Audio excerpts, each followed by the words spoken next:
Instrukcijos, kaip tinkamai parinkti tinklelį nuo uodų. Paveikslėlyje parodyta, kad turime nustatyti aukštį ir plotį. Išmatuokite atidaryto lango angos plotį ir aukštį. Vaizdo įraše parodyta, kaip tai padaryti teisingai.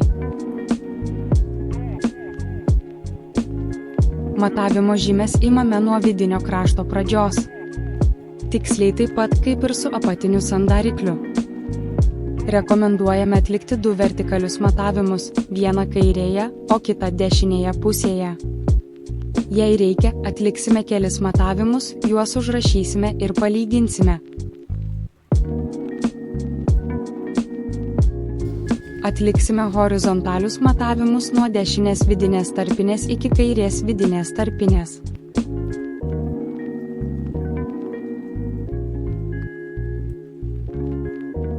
Dabar jau žinote, kaip užsisakyti tinklelius nuo uodų savo namams iš mūsų svetainės uodų tinklas LT.